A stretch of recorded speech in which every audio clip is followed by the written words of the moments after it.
Hello friends, my name is Akshay Mantri. I am a CA final student and welcome back to our CA final law revisionary lectures.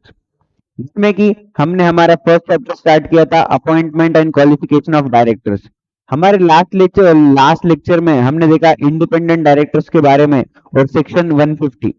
अब आगे अपन देखने जा रहे हैं duties of directors कि directors की duties क्या क्या है, कंपनी के अंदर डायरेक्टर्स को क्या क्या करना पड़ता है। ठीक है, डायरेक्टर्स की ड्यूटीज देखते हैं। Directors appointed in a company have various duties to perform. The foremost duty of the directors is to act honestly and diligently. Director को जो है ऑनेस्टली और डिलीजेंटली कंपनी के में काम करना है and in the best interest of the company. और जो कंपनी के लिए अच्छा है डायरेक्टर को वही परफॉर्म करना है, जो कंपनी के लिए अच्छा नहीं है वो डायरेक्टर को नहीं करना है। So that the objective of wealth maximization is achieved for the stakeholders। और डायरेक्टर्स की ड्यूटी क्या है, उनको स्टेक होल्डर्स का वेल्थ को मैक्सिमाइज करना है, क्योंकि वो लोग कौन है, स्टेक होल्डर्स के रिप्रेजेंटेटिव है। शेयर होल्डर्स ने डायरेक्टर्स को अपॉइंट किया है, तो उनको शेयर होल्डर्स का, स्टेक होल्डर्स का जो भी वेल्थ है उसको मैक्सिमाइज करना है, उसके लिए उनको वहां पे कंपनी में काम करना है। In no case any business opportunity which falls within the ambit of the company be exploited by the directors for their own benefit। और उनको ऐसा कोई भी काम कर नहीं करना है जिससे कि डायरेक्टर्स को खुद का बेनिफिट हो। ठीक है, ड्यूटीज ऑफ डायरेक्टर्स कौन से सेक्शन में बोलने वाली है, section 166। Duties of directors more particularly statutory duties have been prescribed for the first time in the statute। Section 166 specifies the following duties which are required to be accomplished by the directors। अब ये जो है ना नीचे दी गई specifically following duties which are required to be accomplished by the directors, नीचे दिए गए जो भी पॉइंट्स है वो सारे ड्यूटीज ऑफ डायरेक्टर्स है। ठीक है, फर्स्ट ड्यूटी क्या है, he shall act in accordance with the articles of the company. Director को जो है कंपनी के आर्टिकल्स के हिसाब से काम करना चाहिए, subject to the provisions of the companies act, subject to the provisions of the companies act, यानी कि आर्टिकल्स में अगर कोई ऐसा पॉइंट बोला हुआ है जो कि कंपनीज एक्ट को ओवरराइड करता है तो उसको कंपनीज एक्ट के हिसाब से काम करना है वहां पे, और आर्टिकल्स को ध्यान रखते हुए ही उनको काम करना है। क्यों, क्योंकि आपने देखा था बचपन में जो है डॉक्ट्रिन ऑफ इंडोर मैनेजमेंट वगैरह ये सब, वो सब क्या बोलते थे, जो भी इंटरनल मैनेजमेंट है उनको आर्टिकल्स और एमओए के बारे में पता है तो वो उसको फुलफिल करते हैं। तो डायरेक्टर्स को आर्टिकल्स के अकॉर्डेंस ही काम करना है। आर्टिकल्स के अंदर जो चीजें बोली गई है, जो उसके काम में है, जो उसके ड्यूटीज है एज पर द आर्टिकल्स, उसको वही काम करना है और कुछ नहीं करना है। He shall act in good faith, good faith में काम करना है in order to promote the objects of the company for the benefit of its members as a whole। Further, he shall act in the best interest of the company, its employees, its shareholders, the community and for the protection of the environment। उसको good faith में काम करना है, right, कुछ भी उसके interest में काम नहीं करना है, उसको गुड फेथ में काम करना है जो कि कंपनी के अच्छे के लिए हो, कंपनी के भले के लिए काम करना है। कंपनी का भला यानी कि किसका भला, कंपनी के एम्प्लॉइज का भला, स्टेक होल्डर्स का भला, कम्युनिटी का भला और एनवायरमेंट का भला हो। कंपनी को ऐसे हार्मफुल चीजें एनवायरमेंट में एक्सप्लोर नहीं करना चाहिए जिससे कि एनवायरमेंट को भी हार्म हो जाए, तो उसको प्रोटेक्शन ऑफ एनवायरमेंट को भी ध्यान रखना है बोल रहे। He shall exercise his duties with a due and reasonable care, skill and diligence and shall exercise independent judgment। उसको उसके ड्यूटीज जो भी है वो ड्यू एंड रीजनेबल केयर के हिसाब से ही करना है। एज ए जनरल स्टूडेंट अपन जो बोलते तो उसको ड्यू एंड रीजनेबल केयर से करना है। उसकी जो भी स्किल्स है, डिलीजेंस है, वो उसको एक्सरसाइज करना है as a independent judgment. Independent judgment देने के लिए उसको उसके स्किल्स और डिलीजेंस को जो है एक्सरसाइज करना है, right. He shall not involve in a situation in which he may have a direct or indirect interest that conflict or possibly may conflict with the interest of the company। उसको ऐसे कोई भी situation में involve नहीं होना है जो कि डायरेक्टली या फिर इनडायरेक्टली उसको खुद को बेनिफिट करे और कंपनी के इंटरेस्ट के अपोज में हो। कंपनी का फायदा ना हो लेकिन उसका फायदा हो, उसको ऐसे कोई भी सिचुएशन में इन्वॉल्व नहीं होना है। He shall not achieve any undue gain or advantage either to himself or to his relative, partner, associate. In case such director is found guilty in making any undue gain, he shall be liable to pay an amount equal to the gain to the company. Right? क्या बोल रहा है? Company के जो भी director है उनको कोई भी अनड्यू गेन या फिर एडवांटेज खुद का नहीं करके लेना चाहिए, या तो खुद का करो या तो अपने रिलेटिव का या फिर पार्टनर का, एसोसिएट का, किसी का भी उनको अनड्यू गेन या फिर एडवांटेज जो है वो नहीं करना चाहिए कंपनी के ट्रांजैक्शन से। अगर ऐसा केस आता है कि जहां वो उनका खुद का अनड्यू गेन या फिर एडवांटेज करते हैं, तो उनको as a punishment, as a penalty बोल के वो सारा जो भी गेन है वो सारी अमाउंट उनको जो है कंपनी को रीपे करनी पड़ेगी। ठीक है, नेक्स्ट क्या बोल रहा है देखो, he shall not assign his office and if any assignment is so made it shall be void. वो उसका ऑफिस किसी और को असाइन नहीं करना चाहिए। असाइन का मतलब क्या है? जैसे कि अपन असाइनमेंट बोलते हैं ना भाई, अब देखो कॉलेज की बात आ गई, कॉलेज में असाइनमेंट है तो एक दोस्त क्या बोलता है दूसरे दोस्त को, भाई मेरा असाइनमेंट है, चल मैं तुझे बोलता हूँ तू मेरा असाइनमेंट कंप्लीट कर दे, ठीक है, मेरा प्रोजेक्ट तू कंप्लीट कर दे।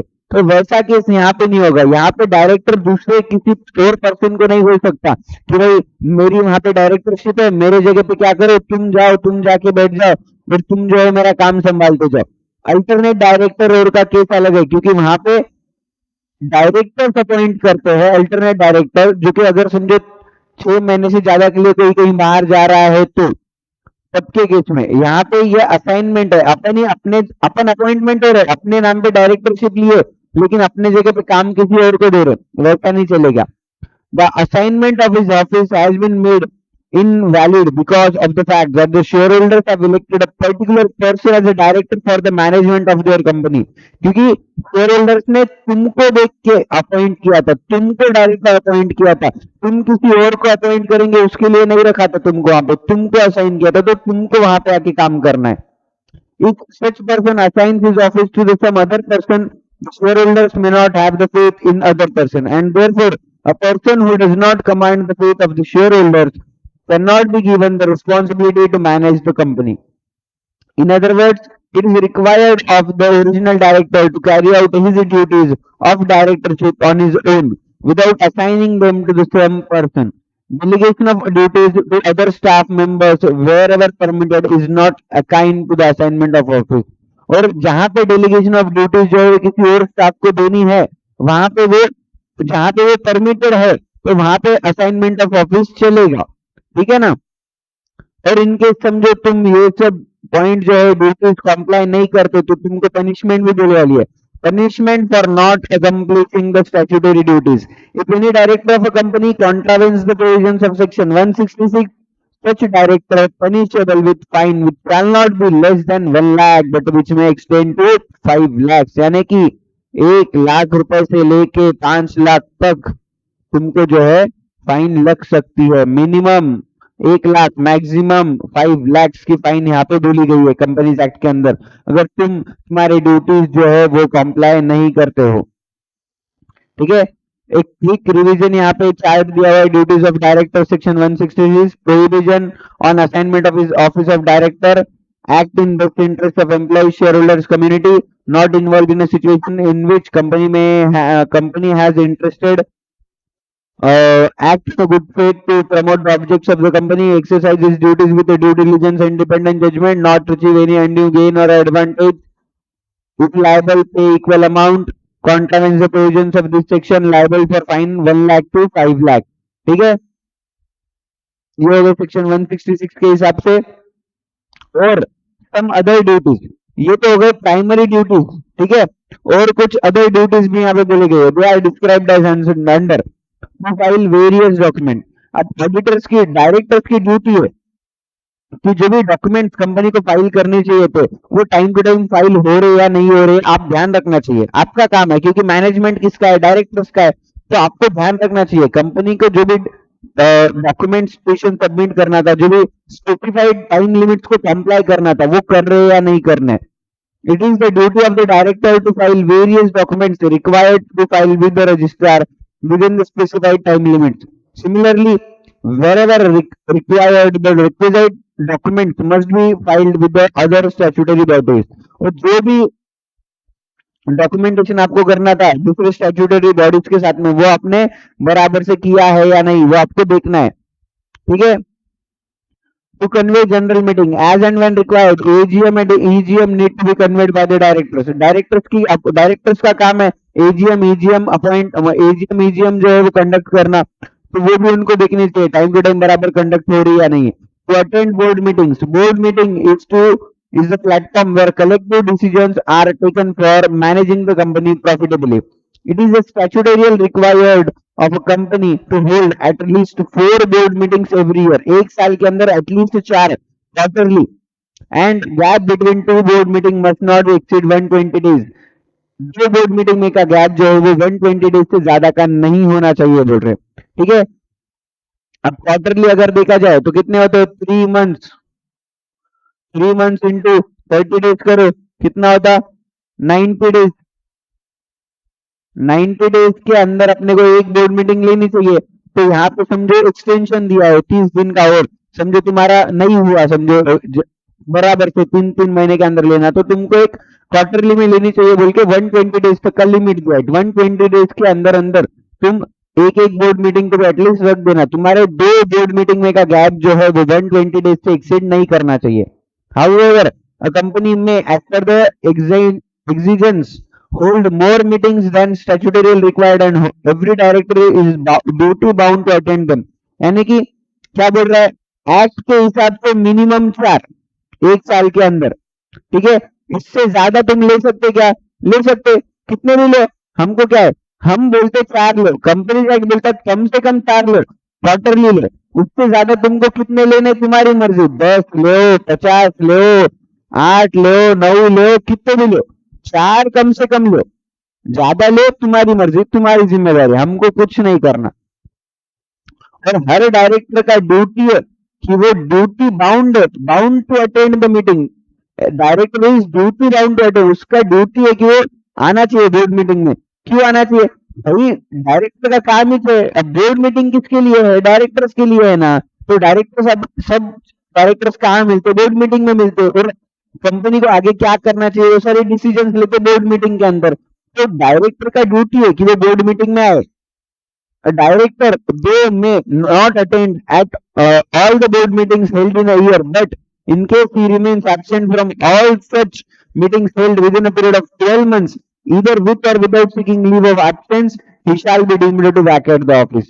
क्या बोल रहा है देखो, अब एक साल के अंदर मिनिमम 4 मीटिंग हो गए, अब तुम वो 4 मीटिंग में आए नहीं, या फिर 4 से ज्यादा मीटिंग हो गई, तुम्हारी कंपनी ने ज्यादा मीटिंग ली और तुम है कि नहीं उसमें से कोई भी मीटिंग में नहीं आए, एक साल में एक भी बार नहीं आए, क्या बोल रहा है, meeting held within 12 periods either with और without seeking leave absence, absent from all such meeting, जितने भी मीटिंग ले रहे ना एक साल के अंदर सब में तुम एब्सेंट हो, या तो तुमने बोल के एब्सेंट ली या फिर विदाउट बोले। जैसे कि अपन स्कूल में देखो कैसा करते थे, अपने को अगर छुट्टी होना तो पहले क्या बोलते थे, पेरेंट्स की परमिशन लेके आओ, डायरी पे लिख के लेके आओ कि तुमको ये डेट से ये डेट तक छुट्टी होना, ऐसा वैसा। तो तुम अपन क्या करते थे, अपन लीव लेते थे एप्लीकेशन करके। तो वैसा डायरेक्टर्स के केस में डायरेक्टर्स क्या कर सकते हैं, पहले ही बोल सकते भाई बोर्ड मीटिंग ये डेट को है, तो अपने बोल दिए, समझो बोर्ड मीटिंग जो है वो 5th है कि नहीं, सितंबर को है, 5 सितंबर को बोर्ड मीटिंग है, ऐसा करने बोल दिए ना। तो फिर डायरेक्टर बोला अरे यार 5 सितंबर को क्या है, टीचर्स डे,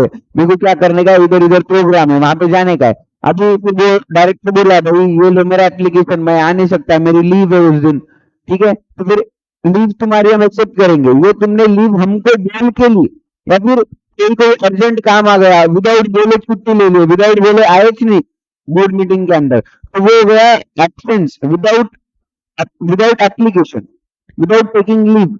तो ऐसे केसेस में, दोनों भी केस में, या तो तुमने बोला हो या तो तुमने ना बोला हो, कुछ भी केस हो, अगर तुम एक साल के अंदर एक भी बोर्ड मीटिंग में नहीं आते हो तो तुमने तुम्हारा ऑफिस वैकेट कर दिया है, ऐसा हमने डीम कर लेंगे।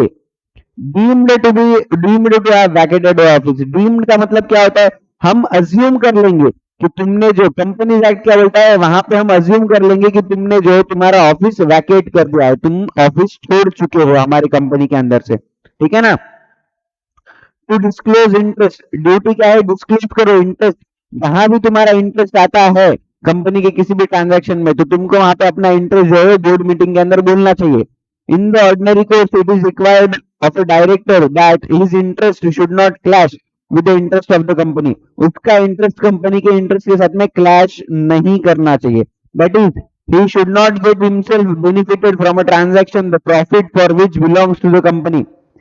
उसने कंपनी के कोई भी ऐसे ट्रांजैक्शन में मतलब इन्वॉल्व नहीं होते जहां पे कंपनी इन्वॉल्व होती थी तो कंपनी को प्रॉफिट होता था, वहां पे मैं इन्वॉल्व हो गया। समझो मेरी बाहर से कोई अलग कंपनी है, उसका सेम बिजनेस है और कंपनी का भी सेम बिजनेस है, ऐसे ट्रांजैक्शन से जहां कंपनी को प्रॉफिट होता था वहां मैं खुद का प्रॉफिट करके ले रहा हूँ, तो वहां पे मेरा इंटरेस्ट क्रिएट हो गया ना। तो वैसे ट्रांजैक्शन में वो बेनिफिटेड नहीं रहना चाहिए बोल रहे। If it happens and a director get interested in a transaction belonging to the company, it is the duty to disclose such interest at the very first board meeting he attends after becoming the interested in the transaction। और इनके समझो ऐसा ये transaction होता है तो company को जो जो भी डायरेक्टर है उसको वेरी फर्स्ट बोर्ड मीटिंग, उस ट्रांजैक्शन के बाद में जो भी पहली बोर्ड मीटिंग होती है वहां पे खुद का इंटरेस्ट जो है वो डिस्क्लोज कर देना चाहिए। Thereafter, such interest should be disclosed in the first board meeting held in every financial year। और हर साल के पहले फाइनेंशियल ईयर में उसको उसका इंटरेस्ट अगर कंटिन्यू है तो बोलना चाहिए। In case there is any change in the disclosure already made by the director, such change needs to be brought in the knowledge of other directors in the first board meeting which attends after occurring the such change। अगर समझो तुम्हारे interest में कोई भी change होता है तो उस चेंज के बाद में जो भी तुम फर्स्ट बोर्ड मीटिंग में अटेंड करते हो तो उस बोर्ड मीटिंग में तुमको वो चेंज जो है तुम्हारे इंटरेस्ट के अंदर बोलना चाहिए। A detailed disclosure of interest and the punishment for non-disclosure is discussed at the appropriate place। और जो भी डिटेल डिस्क्लोजर है उसके इंटरेस्ट का और उसके पनिशमेंट नहीं देने का, उसको पनिशमेंट फॉर नॉन डिस्क्लोजर का भी, अगर समझो नॉन डिस्क्लोजर की पनिशमेंट जो है वो भी हम डिस्कस करेंगे कि अगर समझो तुमने बोला नहीं तो फिर तुमको पनिशमेंट 1 लाख से 5 लाख तक की क्या देना है वो भी अपन डिस्कस करेंगे बोल रहे अप्रोप्रिएट प्लेस पे। राइट, नेक्स्ट ड्यूटी क्या है? To approve the annual financial statement. Board approve करता है एनुअल फाइनेंशियल स्टेटमेंट को। राइट, अपने को ये मालूम है। Before seeking auditors report the annual financial statement that is balance sheet, statement of P&L, cash flow statement etcetera including consolidated assets if any are required to be approved by the directors। जो भी अपने balance sheet है, statement of P&L है, cash flow है, ये सब जो है वो बोर्ड से अप्रूव होना जरूरी है क्योंकि मैनेजमेंट किसका है? डायरेक्टर्स का है, बोर्ड का है। तो बोर्ड को पता तो होना चाहिए ना कि डायरेक्टर ऑडिटर की रिपोर्ट में क्या लिखा गया है, ऑडिटर क्या बोल रहा है, उसके हिसाब से क्या है बैलेंस शीट, अपने फिनेंशियल स्टेटमेंट का क्या पोजीशन है, वो सब बोर्ड को पता होना चाहिए। तो पब्लिक को डिस्क्लोज करने के पहले annual financial statement, consolidated financial statement जो है वो बोर्ड को अप्रूव करने पड़ते हैं। ठीक है, to approve and attach board report, a report by the board of directors containing requisite particulars on the affairs of the company including directors responsibility statement is required to be attached with the financial statement after its approval। और अपनी financial statement के साथ में अपन एक नहीं directors responsibility statement भी attach करते हैं कि डायरेक्टर्स की रिस्पॉन्सिबिलिटी क्या क्या थी। अब ऑडिटर्स जो है वो management responsibility statement, directors responsibility statement जो है वो उसके ऑडिट रिपोर्ट के साथ में अटैच करता है। तो तब वो जो भी बोर्ड रिपोर्ट और डायरेक्टर्स के वो उन्होंने अप्रूव करने चाहिए, तभी वो डायरेक्ट ऑडिटर जो है वो उसके ऑडिट रिपोर्ट में जाएगी। तो वो अप्रूवल का भी तुम्हारा ड्यूटी, अप्रूव करना चाहिए तुम उसको। टू अपॉइंट फर्स्ट ऑडिटर, अपन ने पहले ही देखा है फर्स्ट ऑडिटर को अपॉइंट करने का ड्यूटी किसका है? डायरेक्टर का है। Duty of directors to appoint first auditor. Right, timing other duties में क्या क्या है देखो। To file various documents, documentation तुमको जो भी रिक्वायर्ड है फाइल करना चाहिए। To convene general meeting, AGM convene करो। To attend board meeting attend करो। टू डिस्क्लोज इंटरेस्ट, तुम्हारा जो भी इंटरेस्ट है ट्रांजैक्शन में जो कि कंपनी के कॉन्फ्लिक्ट होता है तो वो तुम फर्स्ट बोर्ड मीटिंग में बोल दो। To approve the annual financial statement को अप्रूव करो। बोर्ड रिपोर्ट को अप्रूव करो और बोर्ड रिपोर्ट और बोर्ड रिटर्न तुम्हारे जो भी रिस्पॉन्सिबिलिटी स्टेटमेंट है, डायरेक्टर रिस्पॉन्सिबिलिटी स्टेटमेंट है, उसको अप्रूव करो और बोर्ड रिपोर्ट के अंदर अटैच करो और ऑडिटर को अपॉइंट करो, फर्स्ट ऑडिटर को अपॉइंट करो। ये था पूरा सेक्शन 167 ड्यूटीज ऑफ डायरेक्टर्स। ठीक है, अब अपन आगे बढ़ते हैं। Section 167 vacation of office of directors. ऐसे कौन से ग्राउंड है जहां पे डायरेक्टर्स को उनका ऑफिस जो है वैकेट करना पड़ेगा। वैकेट करना पड़ेगा है कि डायरेक्टर्स को जो है उनका ऑफिस छोड़ देना पड़ेगा। Section 167 of the Act contains provisions detailing out as to when the directors of office of director shall become vacant as soon as any such event occurs। यहाँ पे जो भी ग्राउंड मेंशन किए गए हैं इसमें से कोई भी अगर इवेंट होता है तो डायरेक्टर जो है उन्होंने उनका ऑफिस वैकेट कर देना चाहिए, ऐसा बोल रहा है। The director is required to demit the office of the director of a company।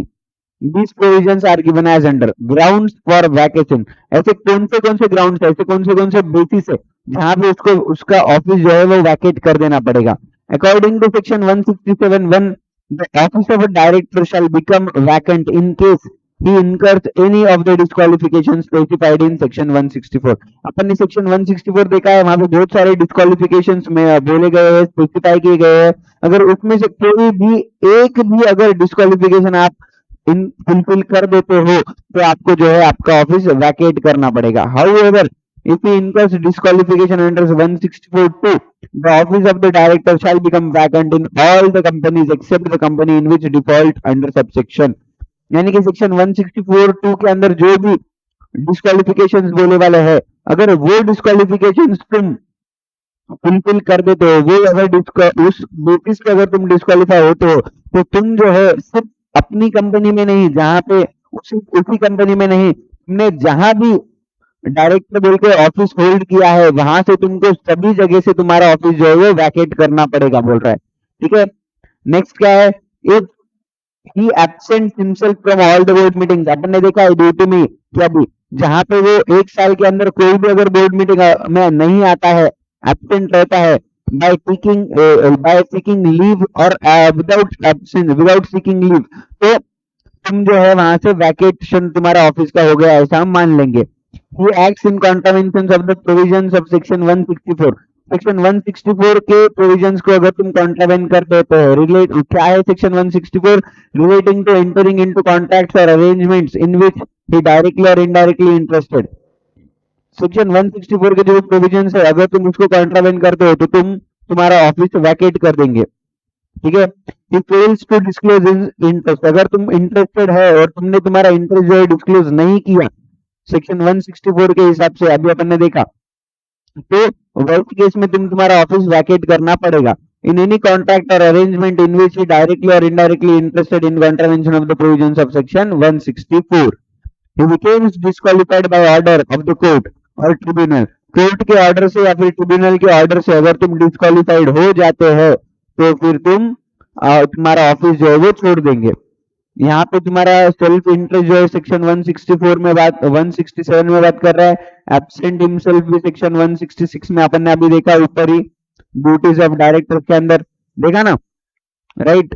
वहीं उसका ही रेफरेंस यहाँ पे नीचे दे रहा है, जो ड्यूटीज है वो ड्यूटीज कॉम्प्लाई नहीं करेंगे तो फिर छोड़ के जाओ बोलेंगे ना।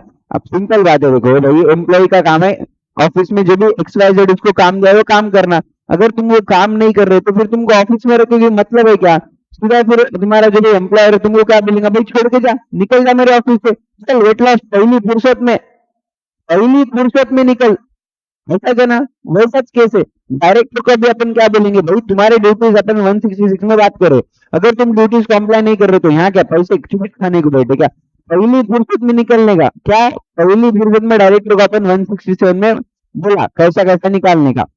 ठीक है, he is convicted by a court of any offense whether involving moral turpitude or otherwise and sentenced to imprisonment for 6 months or more। 6 महीने से ज्यादा के लिए अगर तुमको इम्प्रिजनमेंट हो गया तो तुम वैकेट कर देने का तुम्हारा ऑफिस। ठीक है ना, एक्सेप्शन देखो क्या दिया है, अगर 6 महीने का केस में भी एक्सेप्शन दिया है, एक्सेप्शन 6 महीने से ज्यादा के लिए तो अगर तुमको इम्प्रिजनमेंट है तो तुम्हारा ऑफिस जो है वो वैकेट करेंगे। The office shall not be vacated bye the director in case of orders referred to in E and F for 30 days from the date of conviction of order or the disqualification। 30 दिन का तुमको यहाँ पे exemption दिया है, date of conviction या फिर order of disqualification से 30 दिन का तुमको एक्सेप्शन है, 30 दिन तक तुम होल्ड कर सकते हो। फिर जो भी समझो केस ऊपर नीचे थोड़ा होते रहता है तो कुछ हुआ, सुप्रीम कोर्ट में इधर उधर गए, कुछ करे, हाई कोर्ट में गए, तो फिर बात करेंगे आगे का। वेयर एन अपील और petition is preferred with in 30 days as aforesaid against the conviction resulting in a sentence order until expiry of 7 days from the date on which such appeal or petition is disposed of. वो जो भी तुम्हारा application है, petition या फिर appeal जो है, वो डिस्पोज ऑफ होने के 7 दिन तक का हम तुमको एक्सपायरी ऑफ 7 डेज का टाइम दे रहे बोल रहे, ठीक है ना। वेयर एनी फर्दर अपील और petition is preferred against order और sentence within 7 days until such further appeal or other petition disposed of. अगर जैसे मैंने अभी बोला, अगर तुमने ना छोटे कोर्ट में, अगर समझो डिस्ट्रिक्ट कोर्ट है, वहां पे तुम्हारा अपील जो है वो डिस्पोज ऑफ हो गया, फिर तुम है कि नहीं हाई कोर्ट में गए, हाई कोर्ट में जाके अगर तुम हाई कोर्ट में जाते हो विद इन 7 डेज, तो फिर आगे अगर तुम्हारा कंटिन्यू रहेगा, तुम वैकेशन नहीं देंगे तुम्हारे ऑफिस का, कब तक नहीं देंगे, जब तक तुम्हारा अपील पिटीशन जो है वो तुम्हारे जो भी हायर कोर्ट में तुम जहां पे भी गए वहां पे तुम्हारा पिटीशन अपील जो है वो डिस्पोज ऑफ नहीं हो जाता, तब तक जो है वो तुम वैकेशन नहीं करेंगे तुम्हारे ऑफिस का बोल रहे, ठीक है। नेक्स्ट पॉइंट क्या बोल रहा है, he is removed in pursuance of the provisions of the companies act 2013 like when he is required to vacate his office for disqualification under section 2176, that is conviction of committing an offense under section 217. अगर समझो तुमने कोई भी offence किया section 217 के under, तो फिर तुमको जो है कंपनीज एक्ट के हिसाब से तुम्हारा ऑफिस छोड़ देना पड़ेगा, वैकेशन करना पड़ेगा। He having been appointed as a director by virtue of his holding any office or any other employment, that is in holding subsidiary associate, ceases to hold such office or other employment in that company. क्या बोल रहा है, he having been appointed a director by virtue of his holding any office or other employment in holding subsidiary, ceases to hold such office or other employment in that company. अगर तुम जो है कोई भी अपॉइंटमेंट एज ए डायरेक्टर होने के बाद में तुम अगर होल्ड करते हो एनी ऑफिस और other employment holding subsidiary associate में, तो तुम सीज हो जाते हो ऑफिस होल्ड करने के लिए और एम्प्लॉयमेंट होल्ड करने के लिए उस कंपनी के अंदर, ऐसा बोल रहा है। यानी कि अगर समझो तुमने डायरेक्टरशिप लिया ना तो वो छोड़ दे, ऐसा बोल रहा है। मतलब provision of additional ground for the vacation by a private company. According to section 167(4), a private company may provide any other ground for the vacation of the office of a director in addition to those specified. यानी कि private company जो है वो और इसमें addition दे सकती है कि भाई और कौन से ग्राउंड है जिसके अंदर हम हमारे डायरेक्टर्स को जो है वो निकाल देंगे, अगर वो कोई भी अगर हम उसको निकाल देंगे, अगर वो कोई भी कॉम्प्लाई करता है तो प्रोविजन दो इट्स आर्टिकल्स, अपन वो सारे प्रोविजन जो है वो अपने आर्टिकल्स ऑफ एसोसिएशन में मेंशन करना चाहिए कि भाई ये केस अगर होगा तो मैं जो है इस अपने डायरेक्टर को निकाल दूंगा। जैसे कि अपन ने पहले ही देखा, अपने एग्जाम्पल जैसे मैंने आपको बोला था ना कि वाइफ बोली भाई फिर एसी लेके आओ, अपन बोले जानू लेके आ तू ना, चलो क्या ला लिए 60,000 का एसी, फिर क्या करे जानू बोली फ्रिज लाओ डबल डोर, अपन ले लिए 2 लाख का फ्रिज, बेटा बोला पप्पा आईफोन X 13X प्रो लेके आओ, लेके चले गए 1.5 लाख का। ये ऐसा कुछ भी चल रहा, मजे मारी, क्या कर रहे, कुछ भी कर रहे, अपने हिसाब से कर रहे। ऐसे केस में मैं क्या बोला था, अपन इसको निकालने की बात करेंगे। अपन ने प्रोविजन क्या दिया था, भाई तुम 2 लाख तक लेके जाओ, 2.5 लाख तक लेके जाओ, तुम कितना भी लेके जा रहे, मजे चल रहे, तुम्हारे घर के लिए खोले क्या दुकान, तुम्हारे भाई बिजनेस है, लोगों को बेचने के लिए खोले, घर पे यूज करने के लिए थोड़ी खोले ये सब सामान, ठीक है ना। फिर ऐसे केस में ये लिमिट एक्सीड कर दिए तो फिर आर्टिकल्स में बोला जाता है ये लिमिट तक चलता है, उससे आगे करे तो निकाल देंगे। अब ये तुम्हारे प्राइवेट कंपनी का है तो प्राइवेट कंपनी को दिया है उन्होंने कि भाई तुम एडिशनल ग्राउंड दे सकते हो, प्राइवेट कंपनी ने 2.5 लाख का एडिशनल ग्राउंड दिया, अब उन्हें 2.5 लाख से ज्यादा ले लिया तो फिर उसको निकाल देंगे, ठीक है। 167 के under punishment, section 167(2) describes punishment in case of contravention of section 167(1). Thus, if a person functions as a director even when he knows that the office of a director held by him became vacant on account of any disqualification, he shall be punishable with imprisonment up to 1 year jail। अरे गेल लिख रहा है भाई, IPL का थोड़ा अभी IPL season चालू है ना तो थोड़ा प्रेशर आ रहा, गेल गेल गेल जेल जेल हो जाएगा बोल रहे 1 साल का, या फिर और मिनिमम फाइन 1 लाख, 1 लाख से लेके 5 लाख तक के लिए आपको लगेगी फाइन। कौन बनेगा रोडपति है, ठीक है, रोडपति बन जाओगे और तुम जेल में जाओगे 1 लाख से 5 लाख की फाइन भरोगे तो रोडपति नहीं तो क्या करोड़पति बनोगे। हाँ, ठीक है। देखो, ये रोडपति की बात हो रही है, करोड़पति की नहीं। पनिशमेंट कभी तुमको करोड़पति नहीं बनाता, पनिशमेंट हमेशा तुमको रोडपति रोडपति रोडपति बनाएगा। ठीक है, आगे बढ़ते, क्या बोल रहा है। All the directors vacating the office. Section 167(3) mentions about the eventuality when all the directors of a company vacate their office under any disqualification specified in Section 167(1). In that case, the promoter or in his absence, the central government shall appoint the required number of directors who shall hold the office till the directors are appointed by the company in general meeting. क्या बोल रहा है, अगर समझो ऐसा कोई आया, जैसे कि अपन क्लास बंक करते थे ना कॉलेज में वगैरह, कि भाई ग्रुप पूरा ग्रुप ने डिसाइड कर लिया, पूरे बैच ने डिसाइड कर लिया कि आज लेक्चर जानेगा कि नहीं, आज क्लास जानेगा कि नहीं, ग्रुप बंक मार रहा पूरा, वैसे पूरे डायरेक्टर्स एक साथ में डिस्क्वालिफिकेशन में आ गए, सेक्शन 167 के हाथ में एक साथ में आ गए और सबको निकालना पड़ा, पूरे डायरेक्टर्स को निकाल दिए, तो फिर उस केस में क्या होगा, तब एक नहीं प्रमोटर या फिर उनके एब्सेंस में सेंट्रल गवर्नमेंट जो है वो, सेंट्रल गवर्नमेंट क्या करेंगे, अपॉइंट करेंगे डायरेक्टर्स को कंपनी रन करने के लिए। कब तक के लिए, जब तक कि कंपनी अपॉइंट नहीं कर देती उनके एजीएम के अंदर डायरेक्टर्स को, तब तक के लिए सेंट्रल गवर्नमेंट या फिर प्रमोटर अपॉइंट करेंगे डायरेक्टर्स को। ठीक है, यहां तक समझा। सेक्शन 166 और section 167 duties of directors and removal of directors, vacation of office of directors.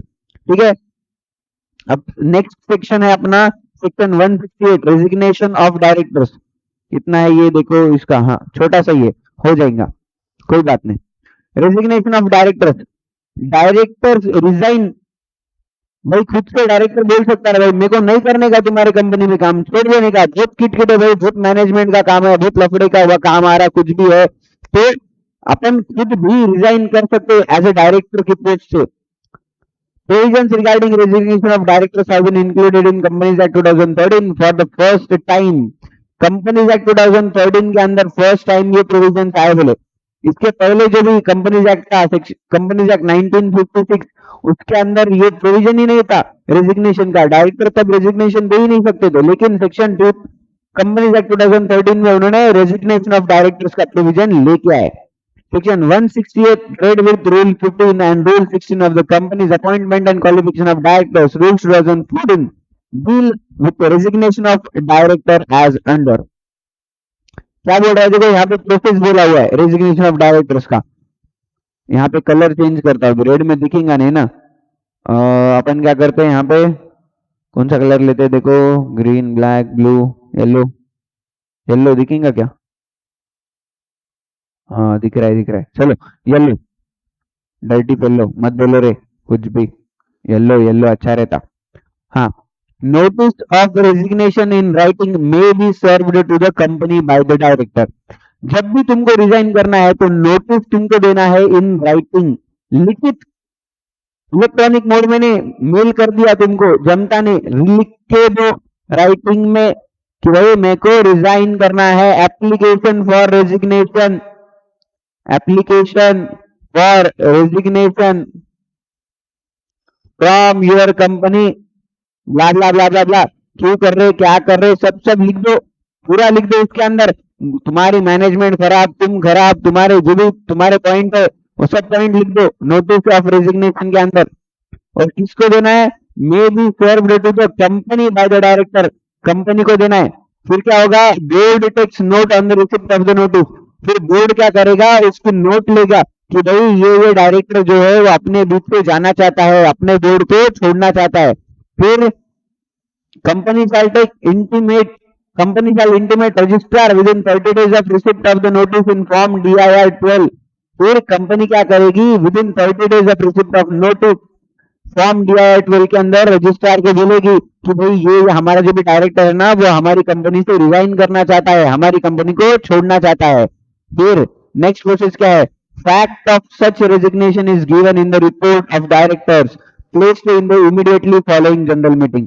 फिर फैक्ट जो भी है तुम्हारे रेजिग्नेशन के रीजंस, अब कुछ भी अगर रहा तो अपन कल पूछते रीजंस का, भाई क्यों क्यों करना चाहते हो तुम हमारी कंपनी को, क्यों छोड़ना चाहते हो, क्यों मुझसे रिश्ता तोड़ना चाहते हो, राइट। अपन पूछते ना, अगर समझो अब अपना तो कभी हुआ नहीं, लेकिन अब दूसरे लड़के ऐसा ब्रेकअप होता है, कोई लड़की छोड़ के जाती है, तो उसको कैसा पूछते, भाई क्या, क्यों क्यों मुझसे ब्रेकअप क्यों करना चाहती हो तुम। तो वैसे ही कंपनी यहाँ पे डायरेक्ट उसको पूछ रही है, क्यों मुझसे तुम ब्रेकअप करना चाहते हो, क्यों मुझे तुम छोड़ के जाना चाहते हो, ठीक है। वो भी जो भी फैक्ट है रेजिग्नेशन की, वो अपने को रिपोर्ट जो भी डायरेक्टर को देनी पड़ेगी, उसके जनरल मीटिंग के अंदर, इमीडिएटली जो भी जनरल मीटिंग होती है उसके अंदर बोलना पड़ेगा, भाई मैं क्यों छोड़ना चाहता हूँ, राइट। फिर क्या है, director forward copy of resignation with reasons to registrar within 30 days from the date of resignation in form DIR 11 with fees. और फिर डायरेक्टर को भी क्या करना पड़ेगा, जब उसका रेजिग्नेशन हो जाएगा ना, तो with in 30 days of resignation उसको रीजंस देने पड़ेंगे, भाई मैं क्यों रेजिग्नेशन किया। इन फॉर्म DIR 11 के अंदर डायरेक्टर जो है रीजंस ऑफ रेजिग्नेशन देगा रजिस्ट्रार को, ठीक है। इन फॉर्म DIR 11 विथ फीस, पैसा हर जगह पैसा देना पड़ता है, रजिस्ट्रार कुछ भी काम फुगड़ में नहीं करता। अब वापस से अपने कलर पे आ जाते हैं, रेड पे। Signing and filling of form DIR 11 in case of foreign director.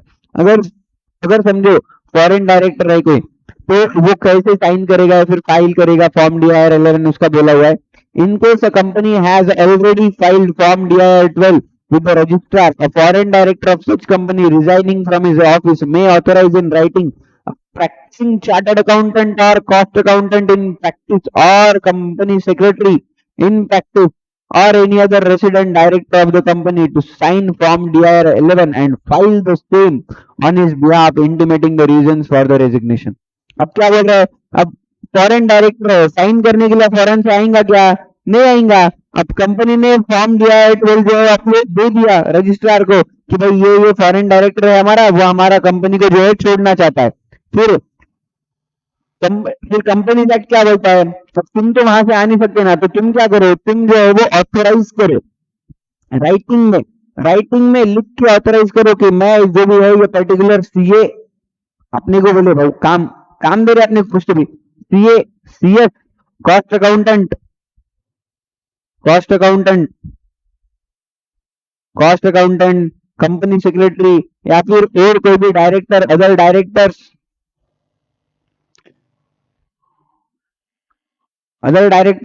कोई भी जो है उसके बिहाफ पे फॉर्म 11 जो है वो साइन कर सकता है और फाइल कर सकता है, और उसके बिहाफ पे जो है इंटीमेट कर सकता है रीजन क्या क्या है उसके रेजिग्नेशन के। वो बोल रहा है भाई अब फॉरेन डायरेक्टर हूँ, वहां से आना जाना नहीं हो रहा है, ध्यान देना नहीं हो रहा, क्या करूँ, कुछ भी मतलब ऐसा कुछ बहुत भारी पैसा मिल रहा नहीं, कुछ नहीं, चुप घर पे बैठ के क्या करने का, बोले जान दो उम्र हो गई अभी सब छोड़ देने का, बोल के मैं छोड़ दे रू, ठीक है। अब देखो इसके ऊपर क्लैरिफिकेशन क्या बोला, MCA wide general circular has clarified that in the event of deactivation of DFC following an en masse resignation of all the directors of a company before appointment of new directors in their place, where form DIR 12 cannot be filed by the company due to lack of an authorized signatory director, the registrars of the company within their respective jurisdictions are authorized on request from the stakeholders and after due examination to allow any one of the resigned director who was an authorized signatory director of the purpose of filing DIR 12 only along with the additional fees are applicable to subject to the compliance of other provisions of the Companies Act। ठीक है, यहाँ पे बोल रहा है company clarification क्या दे रहा है, अगर समझो वो नहीं आ पा रहा है ना और कंपनी ने फॉर्म DIR 12 भर दिया है, तो रजिस्ट्रार ऑफ कंपनी जो है वो उस जुरिस्डिक्शन के ऑथोराइज कर सकते हैं स्टेक होल्डर्स को आफ्टर एग्जामिनेशन, उनको देख के भाई कौन सा स्टेक होल्डर है क्या नहीं, या फिर अलाउ कर सकते हैं किसी रिजाइन डायरेक्टर को जिसने की रिजाइन कर दिया है कंपनी से, ऐसे किसी एक डायरेक्टर को आप जो है यहाँ पे ऑथोराइज कर सकते हो फॉर्म DIR 11 भरने के लिए फॉरेन डायरेक्टर के बिहाफ पे, ठीक है ना। नेक्स्ट पॉइंट क्या है, effective date of registration resignation, sorry effective date of resignation. अब कब से तुम रिजाइन होंगे, तुमने जब राइटिंग में दिया तब से, कि बोर्ड ने जब नोटिस देखा तब से, कि उन्होंने जब 30 दिन की notice with in 30 days notice the form DIR 12 तब से, कि फैक्ट बोला जब से, या फिर तुमने जब से 11 फॉर्म DIR 11 भरा तब से, कब से, इसका जवाब अपने को मिलेगा यहाँ पे, ध्यान दो, इसका जवाब आपको मिलने वाला है अब। The resignation of director shall take effect from the date on which the notice is received by the company. जब कंपनी को नोटिस मिली तब, या फिर और the date is any specified by the director in the notice, या फिर director ने स्पेसिफिकली कोई डेट मेंशन कर रखी है उसके नोटिस के अंदर कि मैं ये स्पेसिफिकली डेट से रेजिग्नेशन जो है अप्लाई करता हूँ, यानी कि शुभ दिन अकड़ अच्छा निकाले बोले, एक मुहूर्त निकाले, महाराज जी ये डायरेक्टरशिप कब छोड़ू, बोलो बोला तुम थोड़ा। महाराज बोले बेटा ये डेट है अच्छी है छोड़ दे, क्या कर अभी ये 30 सितंबर अच्छा मुहूर्त है, महीने का खत्म भी हो जाता, महीने भर की पगार भी मिल जाती, जो है 30 सितंबर को क्या कर तू रेजिग्नेशन बोल दे। तो डायरेक्टर ने अपने एप्लीकेशन में लिख दिया, application of resignation from directorship from 3/39/2021, यानी कि 30 सितंबर से मैं एज ए डायरेक्टर रिजाइन करता हूँ। तो तब से, या फिर जब भी कंपनी को नोटिस मिल रही है तुम्हारी रेजिग्नेशन की, तब से विच एवर इज लेटर, जो भी बाद वाली डेट है, तब से तुम जो है तुम्हारी वो इफेक्टिव डेट ऑफ रेजिग्नेशन मानी जाएंगी। Liability, the director who has so resigned shall be liable even after his resignation for the offences which occurred during his tenure. क्या बोल रहा है, तुम ऑफिस छोड़ दिए इसका मतलब ये नहीं है कि तुम जो भी है कंपनी के कोई भी काम से छूट गए, या फिर अब तुम्हारा कोई भी लायबिलिटी नहीं है कंपनी के लिए। तुम लायबल रहेंगे कब तक के लिए, जब तक तुम डायरेक्टर थे कंपनी में तब तक के लिए। उस टेन्योर में कुछ भी अगर लफड़ा होता है, उस टेन्योर में कुछ भी अगर प्रॉब्लम आती है, तो उस टेन्योर के लिए तुम लायबल है। कुछ भी ऑफेंस अगर आता है, for the offences which occurred during this period, जिस पीरियड में तुम डायरेक्टर थे उस पीरियड में अगर कोई ऑफेंस होता है तो उस पीरियड के लिए तुम जो है लायबल रहेंगे बोल रहे, ठीक है। All the directors tendering resignation, in case all the directors of a company resign from their office, Venkat their office under section 167, promoter or in absence central government shall appoint the director required number of directors who shall hold the office till the directors are appointed by the company in general meeting। Same point अपन ने यहाँ पे ऊपर देखा था, ऊपर देखा वाला है, ऊपर देखा, ठीक है ना। तो चलो अभी क्या करते हैं, यहाँ पे अपना आज का रिवीजन जो है वो स्टॉप करते हैं। Have a nice day, thank you, bye bye, meet you in the next video, bye bye. अरे अरे कहाँ चले, रुको जरा, सब्र करो। अगर तुमको ये रिविजनरी लेक्चर्स पसंद आ रहे हैं और कुछ आउटपुट मिल रहा है ऐसा अगर लगता है, तो प्लीज मेरे चैनल को सब्सक्राइब करो और ये वीडियो को आपके फ्रेंड्स के साथ में भी शेयर करो, सो दैट उनको भी जो है पॉइंट, कुछ अगर पॉइंट में डिफरेंस अगर उनको लगता है, फिर कोई पॉइंट उनको नहीं समझ रहा है, तो वो भी इस लेक्चर को देख के बेनिफिट फील करेंगे, ठीक है। और अगर कुछ गलत मेरी तरफ से बोला जा रहा है वीडियो में, तो आप कमेंट सेक्शन में मुझे पॉइंट क्लियर कर सकते हो, क्योंकि मैं खुद भी एक स्टूडेंट हूँ और आप भी एक स्टूडेंट है।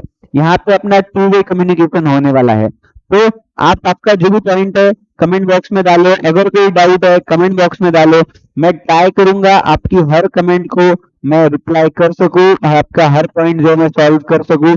और अगर आप कुछ इम्प्रोवाइजेशन चाहते हो तो मैं भी अपने स्टडीज को इम्प्रूव कर सकता हूँ आपके स्टडीज के साथ में। तो प्लीज कमेंट करो, शेयर करो और सब्सक्राइब करो अगर आपको अच्छा लगता है तो, ठीक है।